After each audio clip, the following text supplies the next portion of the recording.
Oowee! What's up, everybody? Coming at you from the Oowee Fight Podcast, where we're going to cover Muay Thai and MMA in North Alabama and the rest of the Southeast region, and hopefully eventually be covering fight sports throughout the rest of the country.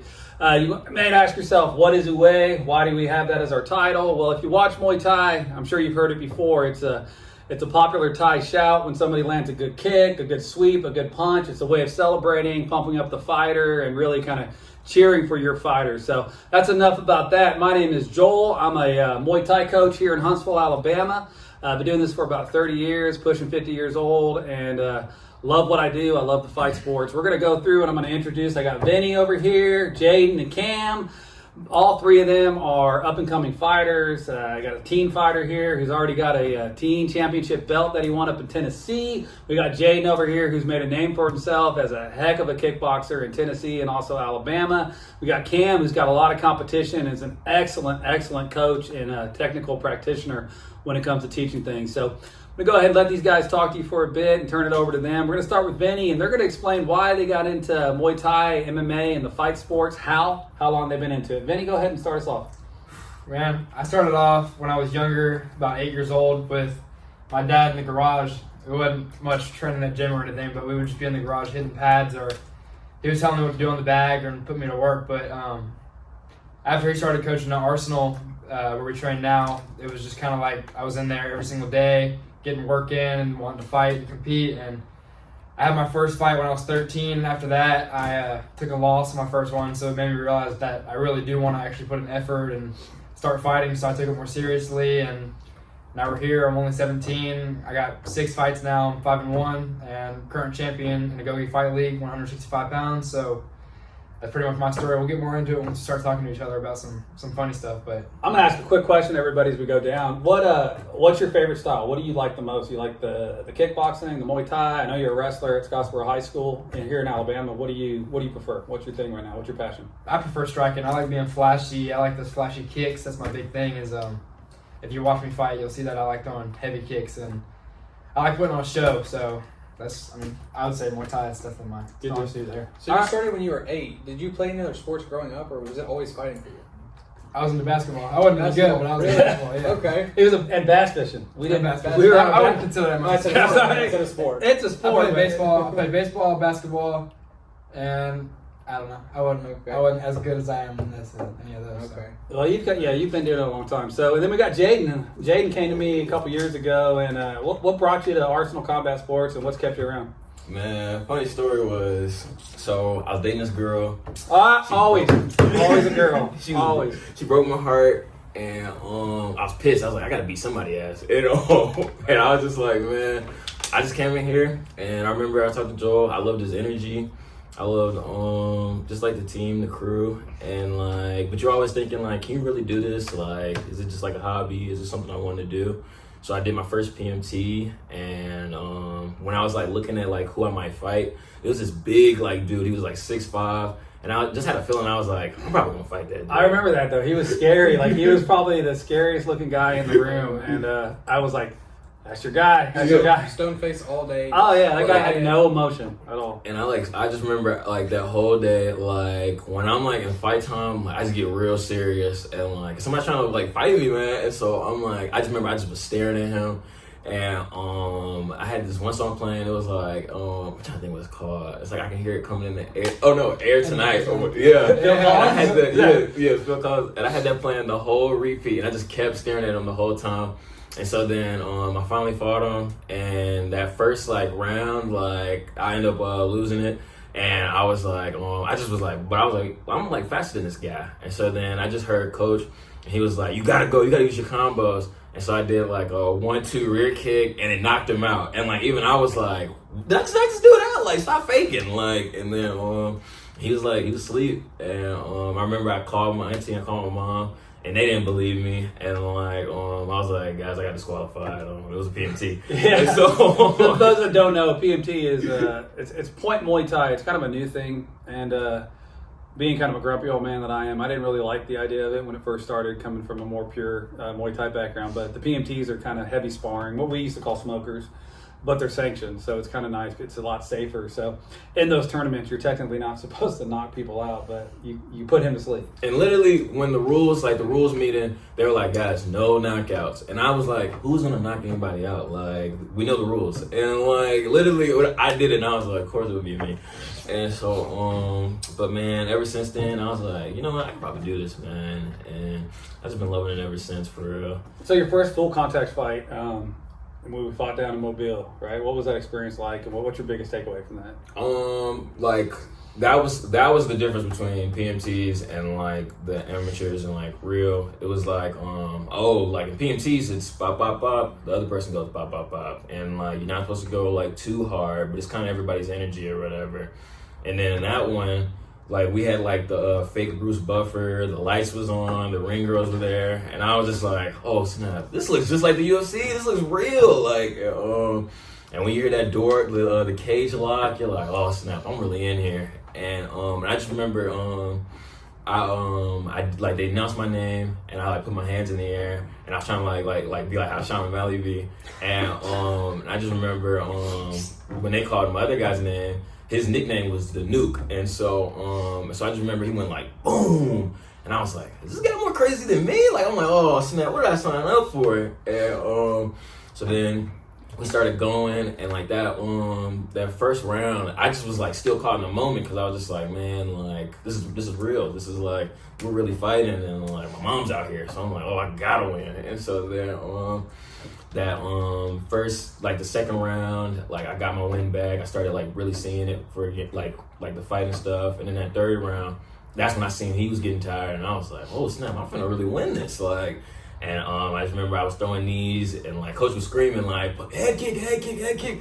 But like you just in that primal, like I gotta get him. Like, and so I like threw the knees. The ref called it.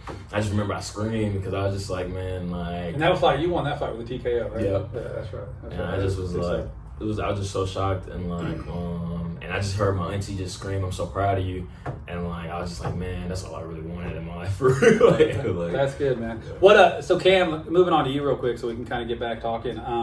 You're probably one of the most soft-spoken people in the gym. You know, laid back, super quiet. I remember when you first came in, we were just like, this kid's like just doesn't talk. Like you're game, you're athletic, but you were just like quiet, and just it was hard to kind of get you out of your shell. And then now you become really, like I always tell you, like kind of one of the more technical fighters that I have in the gym. But what brought you to us? Like why Muay Thai? Why kickboxing? Yeah, so I played sports my entire life. I started playing basketball about 4 years old, and that was really my love until about high school. I dabbled in other sports throughout my life, baseball, soccer, football, whatever. But basketball was the only one that I really took seriously.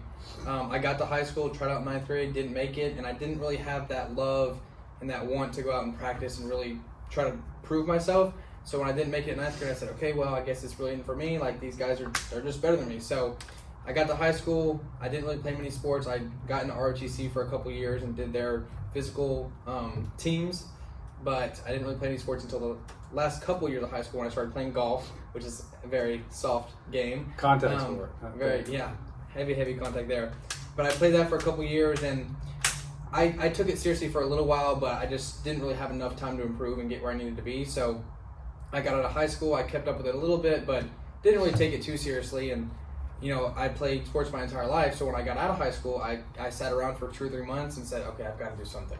I just felt like I was kind of wasting time and wasn't being active, so I had only watched a few pay-per-views up to that point, and really my grandparents were the ones that were like inviting me over to watch them. I wasn't really big into UFC, but I thought about it and I was like, you know what, this is one of the few sports where it's only you. Like, you're responsible for everything that happens. There's no bad passes, there's no missed calls. It's you and the other guy, your skill versus his, Sure. your heart versus his. So that really drew me to it. So I signed up for the trial class, came in the first day, got beat up pretty good, and I fell in love with it from there. I just loved every aspect of it. There's always something to learn. There's not one thing that you can just be great at and be the best. Like, there's always an area to improve. No, and that's a great point. We'll get into my background at some point, but I've been doing this off and on for really over 30 years. I started dabbling with Muay Thai when I was 16. I'm 49 now. I did Sonda and Sanshu for a number of years, and of course cross-trained in MMA. And back in my day, we did smokers, and I was having a conversation this week about the fights that used to happen in bars. And there was a bar here in town where the ring was literally ropes, like actual ropes tied around the support beams that held the roof up, and that was the cage or the ring. And let's talk quickly again back to you, Cam. Is you've had a pretty unique opportunity because you haven't trained long, but you've already been over and trained in Thailand. Yes. How was that?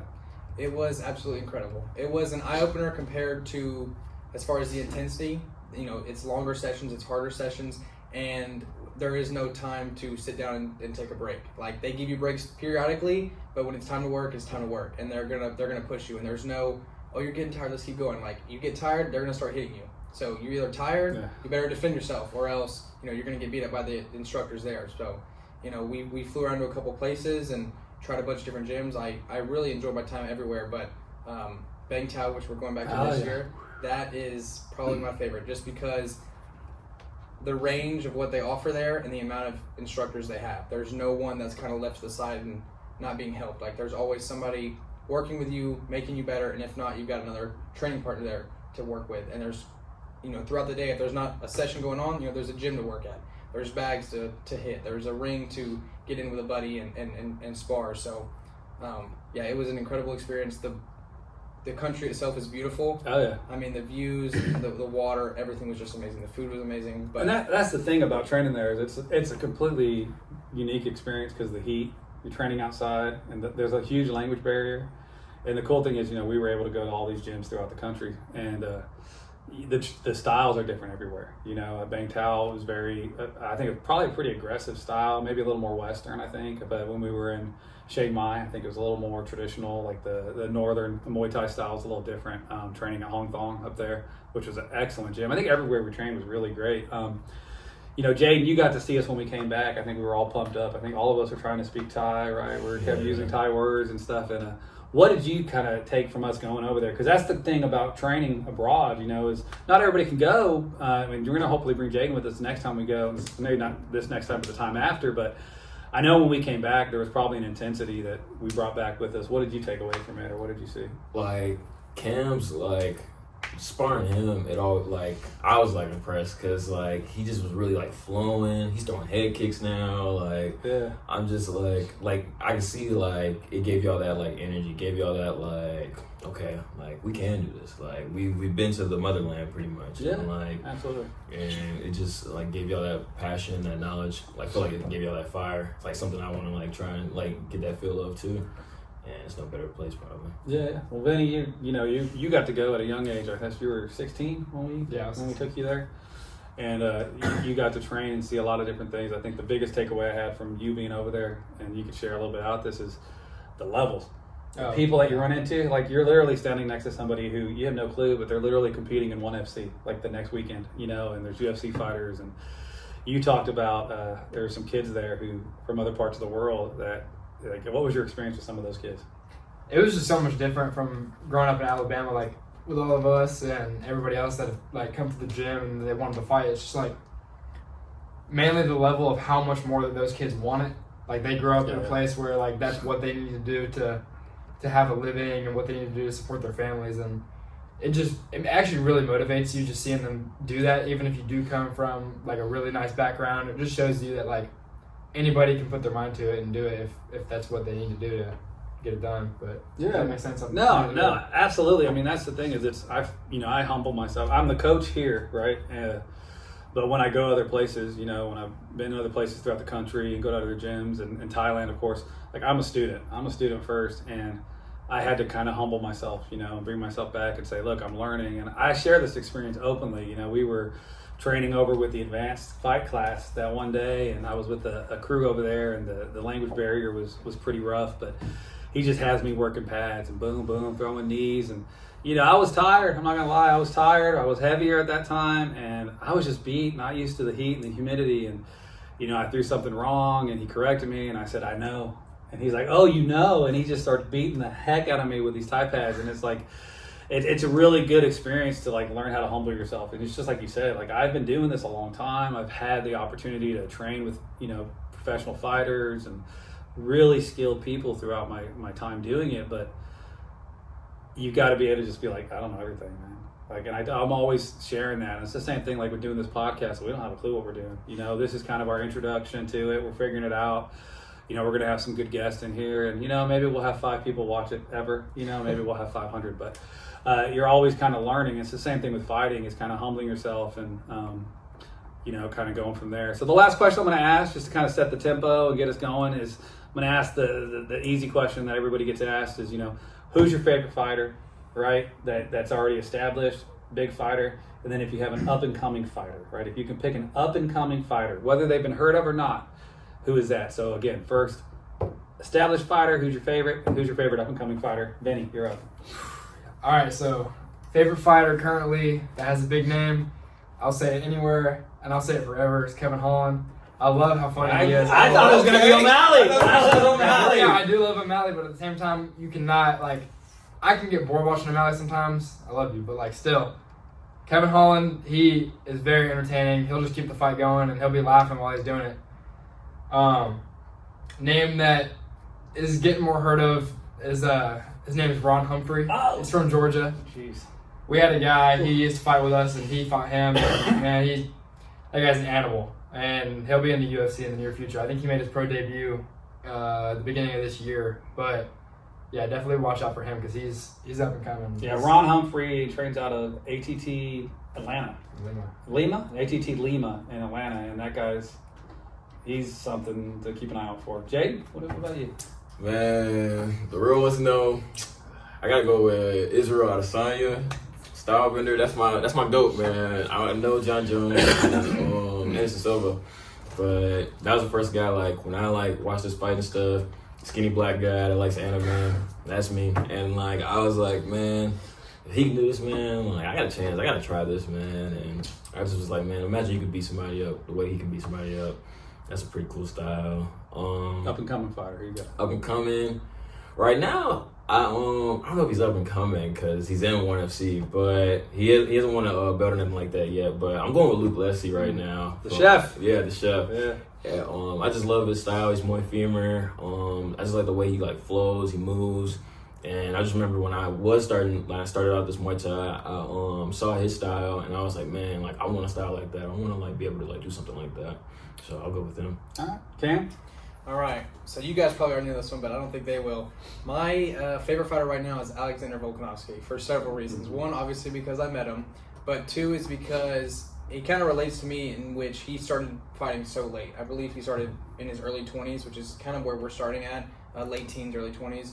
But he started late in his life and obviously has become one of the greatest of all time. And also just his attitude. He seems like a great guy. He's never fake for the cameras. He's just always himself.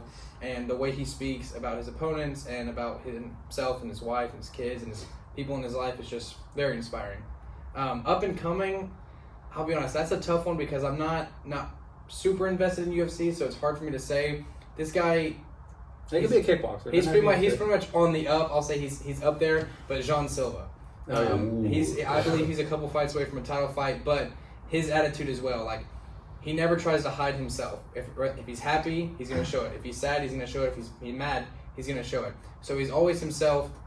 And when that cage door closes, when they announce his name, he turns into a dog.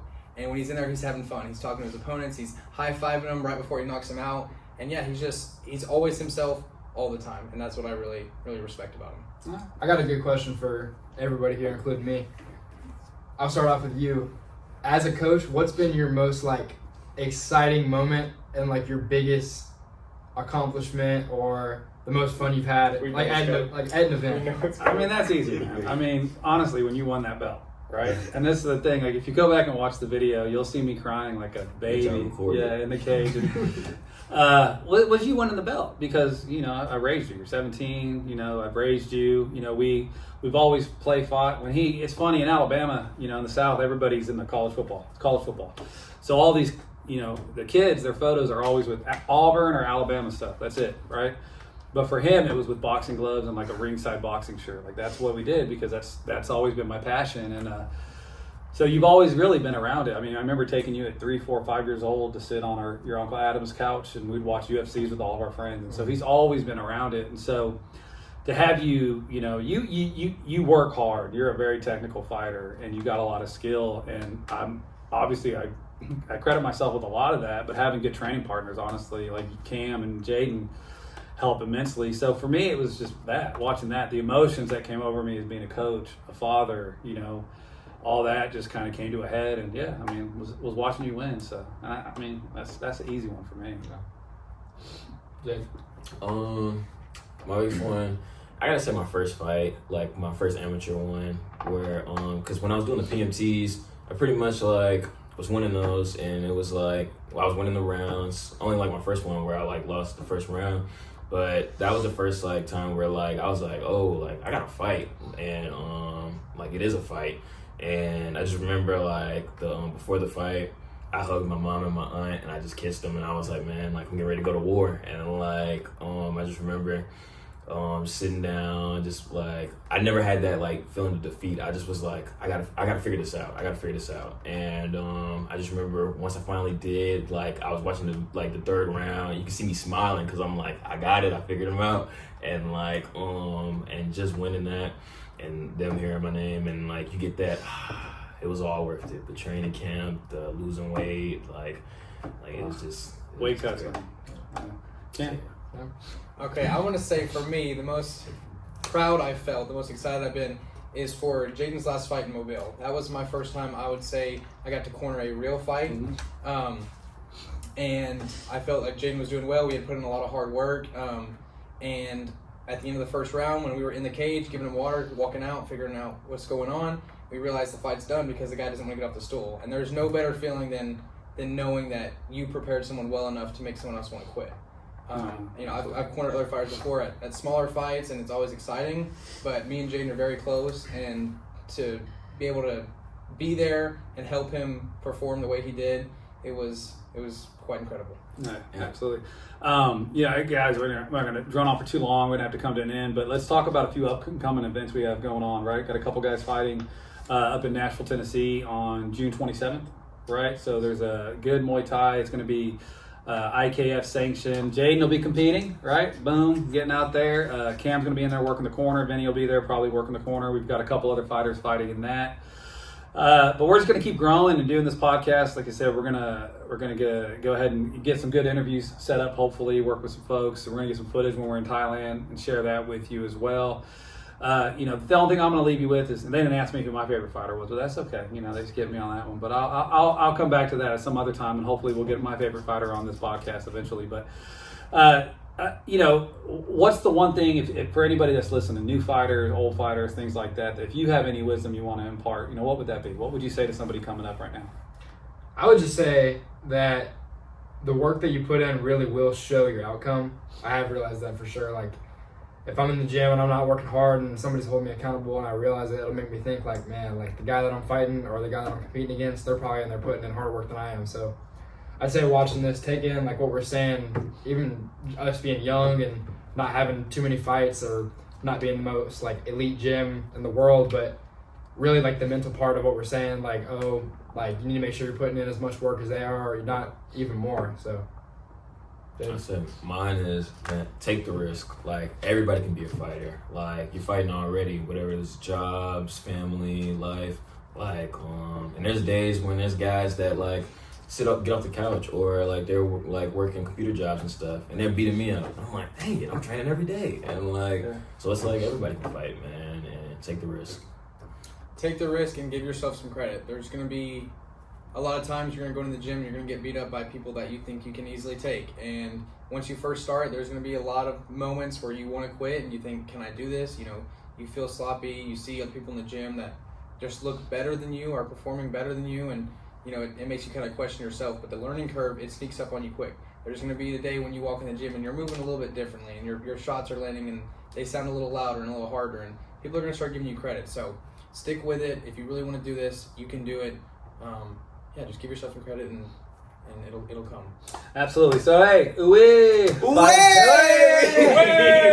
He didn't want that to happen, but Oowee Fight Podcast covering MMA and Muay Thai, kickboxing, wrestling. We're going to cover the whole gambit, but we're going to focus mainly on Muay Thai and MMA since those are our passions. Again, I'm Joel. We got Vinny, Jaden, Cam. We're going to come back at you with some some content here coming up. Want to give a shout out to our gym, which we haven't done yet, but it's Arsenal Combat Sports Club in Huntsville, Alabama. And we'll share some more information about our gym in the future and things that we have coming up. But any last words from you guys? Are we good to go? Stay blessed. Way!